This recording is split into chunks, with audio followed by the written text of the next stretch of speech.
आजकल अखबारों के पहले पन्ने पर एक शब्द बहुत बार पढ़ा जा रहा है, वो है मास सुसाइड। आखिर क्यों ये शब्द बार बार अखबारों की सुर्खियां बनता जा रहा है?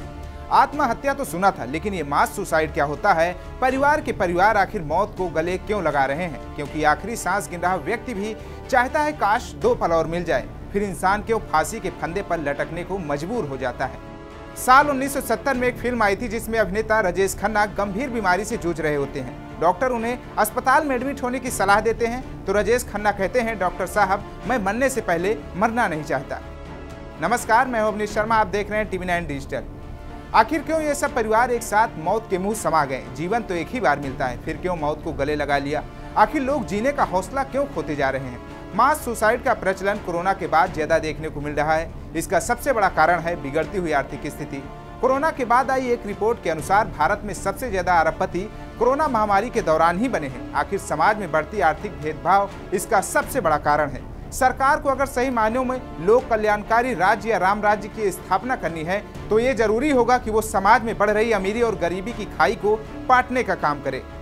पहले हम आपको कुछ मास सुसाइड केस के बारे में बताते हैं, फिर इसको लेकर मनोवैज्ञानिक डॉक्टर की राय जानेंगे। ताजी घटना अभी राजस्थान के उदयपुर से सामने आई है, जहां पर एक ही परिवार के 6 लोगों ने मौत को गले लगा लिया। इसी तरह हरियाणा में एक परिवार के 6 लोगों ने सुसाइड कर लिया था। माँ बाप, 2 बेटियां और पत्नी को जहर देकर फंदे पर लटक गया बेटा। अब बात करते हैं महाराष्ट्र के सांगली की, जहां से दिल दहला देने वाली घटना सामने आई थी। वजह कुछ और नहीं थी बल्कि गरीबी से तंग आकर मौत को गले लगा लिया। आखिर क्या वजह है जो लोग अपने जीवन को समाप्त कर लेते हैं? मास सुसाइड के बहुत सारे कारण हैं। अगर हम पुरानी घटनाओं को देखते हैं तो ज़्यादातर आर्थिक कारण ही सामने आते हैं। जब पूरा का पूरा परिवार एक जैसी समस्या से गुजर रहा होता है तभी वो मानसिक रूप से इस अवस्था पे आ पाते हैं कि वो सब एक साथ मिल के अपने जीवन को ख़त्म कर लेते हैं। तो आर्थिक कारण मुझे ऐसा लगता है कि उसमें सबसे ज़्यादा आगे उभर के आए हैं। और अगर हम देखें तो सामाजिक कारण भी है कि अगर परिवार किसी न किसी ऐसी सामाजिक समस्या से जूझ रहा है जिसमें कि सभी की मानसिक स्थिति एक ऐसी अवस्था में आ गई कि लोगों को अपने जीवन में कोई उत्साह नहीं रहा और जीवन जीने की इच्छा नहीं रही, तभी मास सुसाइड हो सकती है। धार्मिक अंधविश्वास इसका कारण हो सकते हैं, लेकिन उसमें तभी हो सकता है कि जब एक बहुत सारे लोगों को कोई बहकावे में ला करके उनको इस मानसिक स्थिति तक ले आए कि उनकी भावनाएं इस लेवल तक आ जाएं कि वो सुसाइड के बारे में सोच सकें। तो ये एक कारण हो सकता है। धार्मिक अंधविश्वास भी एक कारण हो सकता है और ऐसा कई घटनाओं में शायद पहले देखा भी गया है।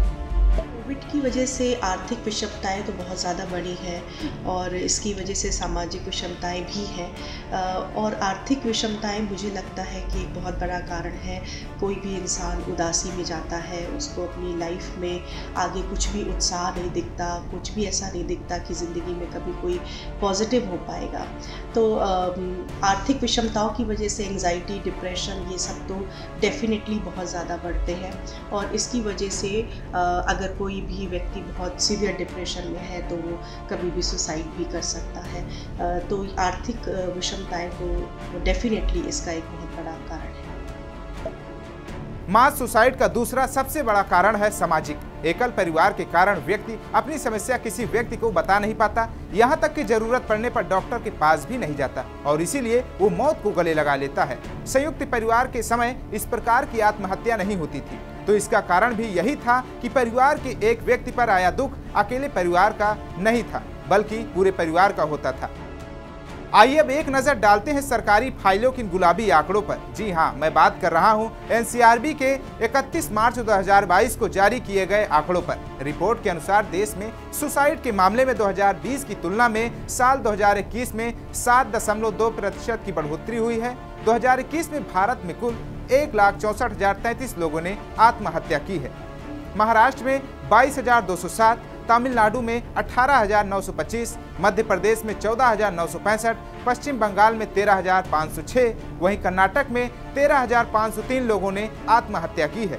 इसमें दिहाड़ी मजदूरी करने वालों ने 25.6% आत्महत्या की, हाउसवाइफ 14.1%, पेशेवर वेतनभोगी 9.7%, बेरोजगार 8.4%, विद्यार्थी 8%, खेती से जुड़े लोग 6.6%, सेल्फ एम्प्लॉयड 12.3% और 14.4% अन्य लोगों ने आत्महत्या की है।